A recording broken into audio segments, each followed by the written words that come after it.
I still remember the smell of burnt coffee and jet fuel. The sound of rolling suitcases and flight announcements echoing like warnings I couldn't understand back then. My mom and I were supposed to fly to Seattle that day. She said it was a fresh start. A new chapter for both of us after Dad's death. I believed her, because at 22, you still want to believe your mother means what she says. She wore her favorite cream blazer, the one she saved for important days. I had my old denim jacket, patched and faded from college years. We didn't match, but I thought maybe, for once, we could still belong together. Did you print the boarding passes? I asked. Her sigh was sharp enough to slice through the hum of the terminal. You really can't do anything right, can you, Evelyn? She muttered. You're always a step behind. I looked down at my phone, refreshing the airline app again and again. My stomach knotted. I didn't know then that she wasn't just talking about boarding passes. A few minutes later, she walked toward the gate, her heels clacking against the tiles like a metronome of goodbye. I followed, holding both our tickets. But at the counter, something strange happened. The agent scanned her ticket and smiled. Then she turned to me. I'm sorry, miss. Your reservation was canceled. I stared at the screen.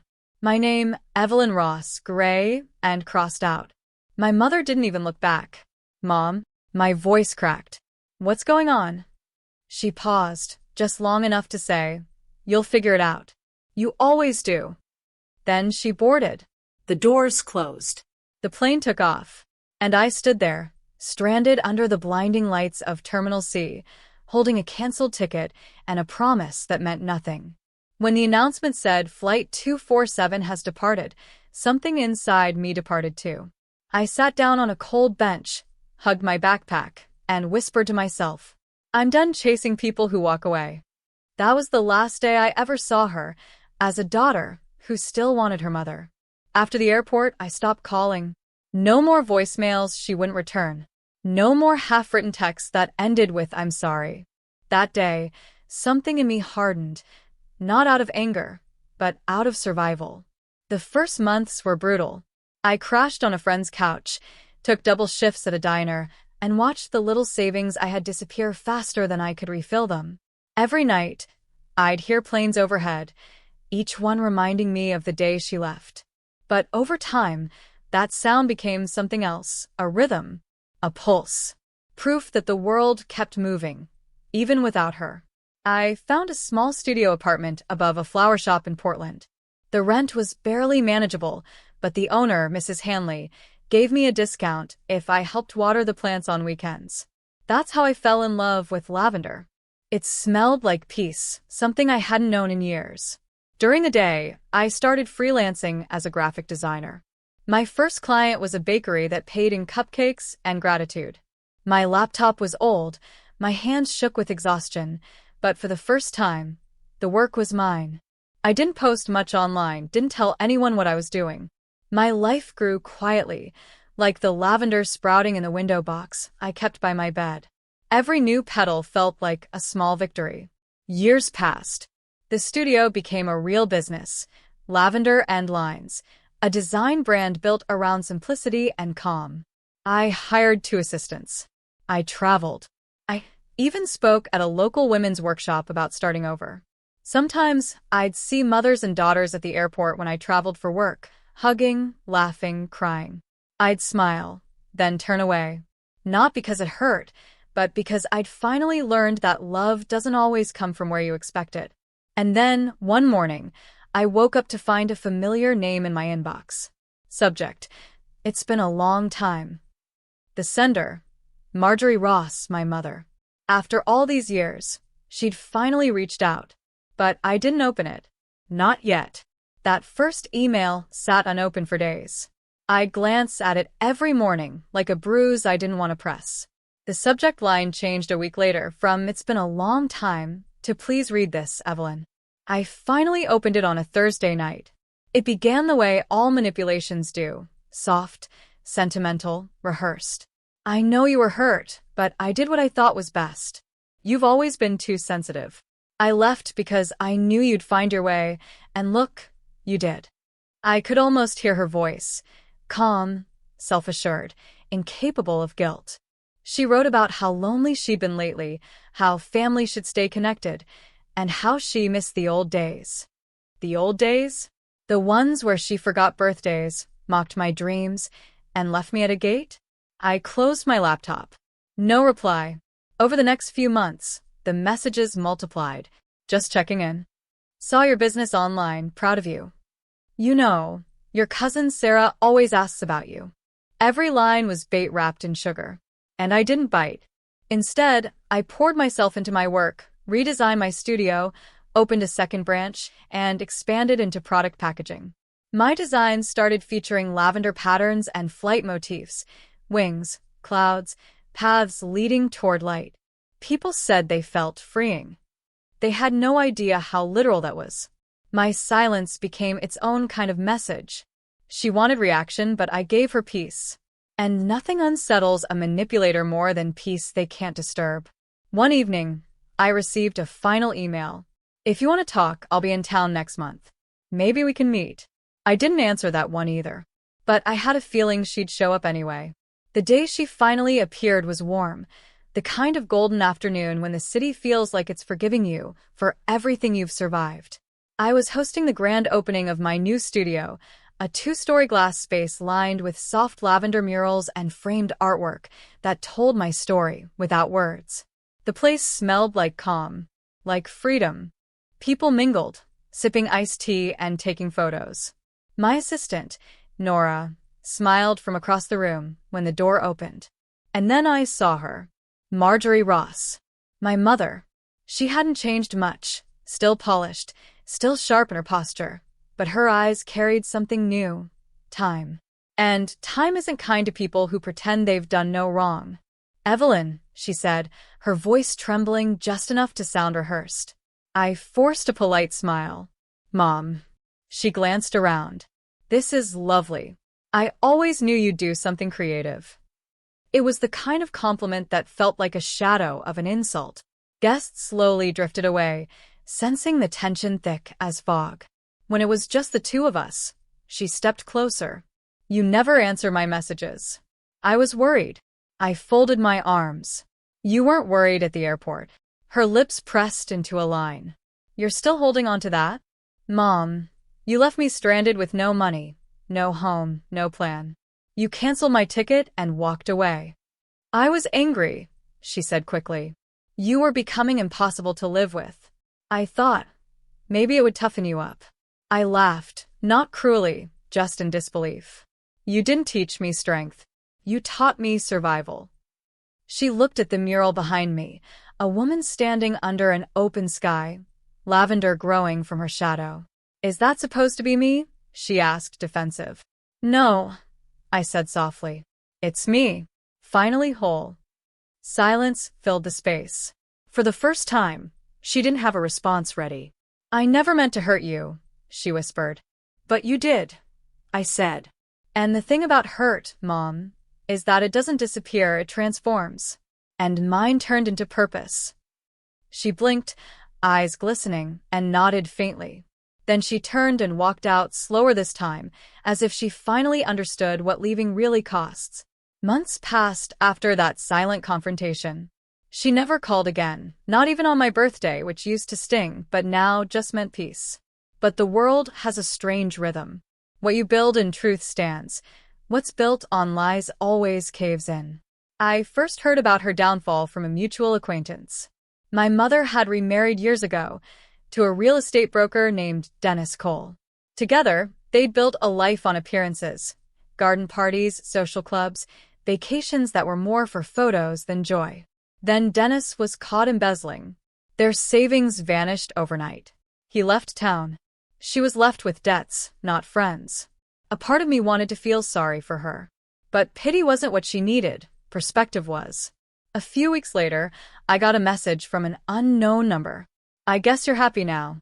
You've got your success. Meanwhile, I'm ruined. I didn't respond. But I did look at the lavender on my windowsill, thriving in the winter sun, and thought, no, Mom. I'm not happy because you're ruined. I'm happy because I'm free. She sent another message days later, filled with bitterness. Family should forgive. You're cruel for turning your back on me. I wanted to tell her that cruelty was leaving your daughter at an airport and calling it tough love. But silence, once again, spoke louder. While her house went into foreclosure, I was signing a lease for my third studio, this one near the coast, overlooking the water. My art had been featured in a national magazine under the headline, Healing Through Creation. People who once saw me as fragile now asked how I stayed so strong. And I told them the truth, because one day, someone abandoned me, and I decided never to abandon myself again. Her empire of control was crumbling. Mine, built on peace and purpose, was just beginning. It was 2 years later when the letter came. The envelope was cream-colored, with my name written in her familiar cursive, the same loops and curls she'd used on my birthday cards when I was a child. There was no return address, only a faint lavender scent, like she'd tried to mimic something that once belonged to me. I hesitated before opening it. Evelyn, if this reaches you, I hope you'll read it through. I've been sick lately, and I've had a lot of time to think. I made mistakes, but I did what I thought was right for both of us. Maybe one day you'll understand that parents don't always have the answers. I read each line slowly, letting the spaces between her words say what she couldn't. There was regret, yes, but it was the kind that seeks forgiveness without truly owning the damage. She wrote about her loneliness, about how Dennis left her, about the silence that haunted her nights. She ended with, "I hope you can find it in your heart to visit me. I'd love to see you once more." I folded the letter, slid it back into the envelope, and placed it inside a small wooden box I kept on my desk, the one labeled Unfinished Things. I didn't write back, because I finally understood that forgiveness wasn't about giving someone another chance to hurt you. It was about reclaiming your peace from their chaos. That night, I stood by the window of my studio, watching planes drift across the sky. Their blinking lights reminded me of that day years ago, when I was stranded, waiting for someone who never came back. Only this time, I didn't feel left behind. I felt released. Her letter didn't break me. It confirmed what I already knew. You don't need closure from those who are the cause of your wounds. Sometimes, walking away is the closure. Life has a way of filling the spaces left behind by those who abandon you, but only when you stop waiting for them to return. Over the next few years, I built a new kind of family. Not one bound by blood, but by choice. There was Nora, my assistant who'd become more like a sister. Mrs. Hanley, the flower shop owner who'd once given me discounted rent, now my weekly tea partner. And Caleb, a quiet carpenter who helped design my studio shelves and somehow always showed up with coffee when I needed it most. They didn't ask about my past. They just showed up again and again, until I realized that's what love really is: consistency without condition. We started hosting monthly art nights in the studio. Local women, mothers, daughters, widows, students, would gather to paint, talk, and breathe. We called it Lavender Evenings. The air would fill with laughter and the soft sound of brushes gliding over canvas. Sometimes I'd catch myself watching them, realizing how healing could bloom even from the soil of old pain. At one of those gatherings, a young woman named Lila asked me, "How did you learn to forgive people who didn't say sorry?" I smiled, dipping my brush into a shade of violet. "I stopped waiting for them to," I said. "Forgiveness isn't for them. It's what lets you keep painting." We laughed, but her eyes softened with understanding. Soon after, a local magazine featured our community project, the studio that heals through art. The article called me a woman who turned abandonment into belonging. When I read that line, I cried, not from sadness, but from recognition. Because they were right. I didn't have the family I was born into, but I had something far stronger, a chosen circle that reflected every version of love I'd been denied.